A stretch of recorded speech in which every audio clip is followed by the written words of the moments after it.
Well, welcome back. A remarkable return for Rishi Sunak, who lost a leadership bid to Liz Truss less than 2 months ago. Immediately after being selected by Tory MPs as the new Prime Minister, he ruled out an early general election and warned his party that they had to unite or die. But is he up to the job, or will his appointment spell more trouble for the Tories? Joining me now from Berkshire is Jason Reed, political commentator and Conservative Party member. Hello, Jason. Long time no speak. What are your feelings about Rishi Sunak's anointment? Is he the right man to take the Tory party forward and into the next election, or have they made a serious mistake dumping Boris Johnson?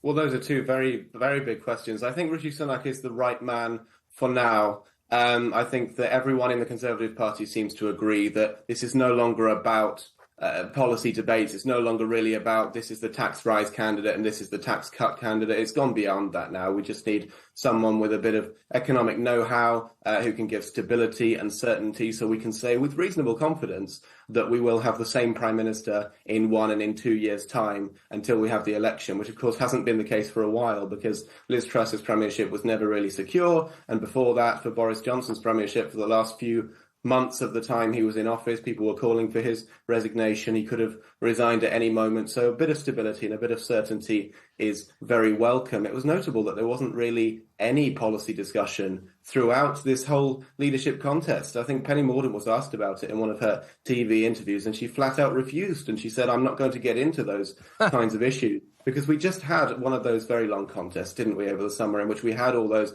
very bruising TV debates and hustings and ironed out all those questions. And there's no need to rerun that all over again. What we need now is a bit of leadership, both for the party and the country. And I think Rishi Sunak probably is the right person to deliver that for the moment.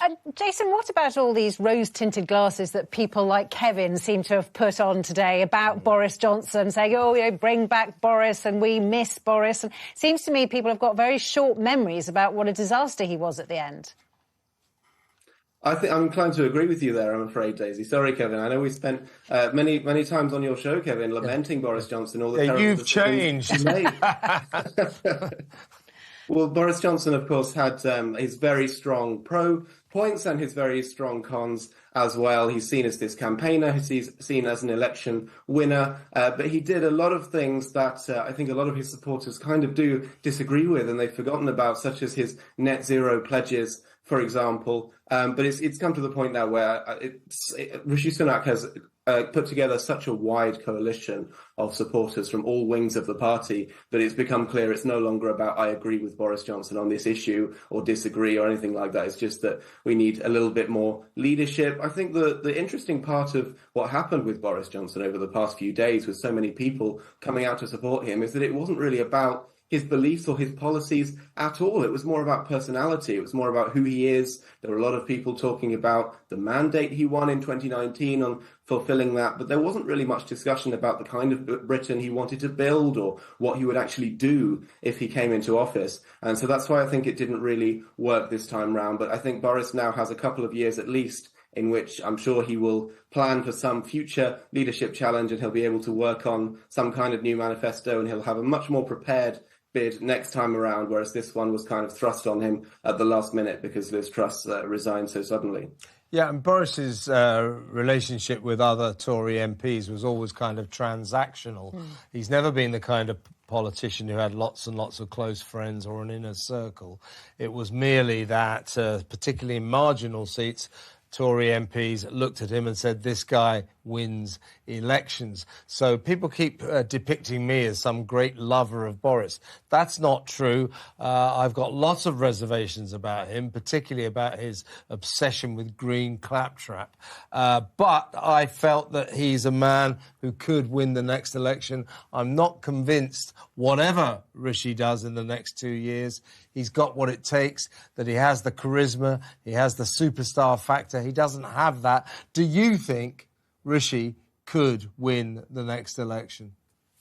I think it's very, very unlikely. But I think probably most of the Conservative Party is resigned to that now, that they are going to lose the next election. I'm sure there are many in marginal seats hoping that things might turn around, but it's not really a realistic idea anymore because Labour are so far ahead in the polls and because it looks like this economic crisis is going to drag on. Of course, the majority that Boris Johnson won in 2019, he campaigned entirely on Brexit in that election, which then became a non-issue a month or two later when he actually executed it and we left the European Union. And then there was COVID. And so there was never really an opportunity for him to build up that vision for Britain and build up a relationship with MPs in which he had very clear policy platforms that he stood on. To this day, the things that his allies cite as being his biggest successes are just kind of responses to other things, such as Brexit and breaking through the parliamentary deadlock, Ukraine and responding to the invasion, COVID and responding to the pandemic and distributing vaccines. There's much less of a kind of Boris Johnson saying, this is the Britain I want to build, and then doing it. Of course, we don't know yet if Rishi Sunak will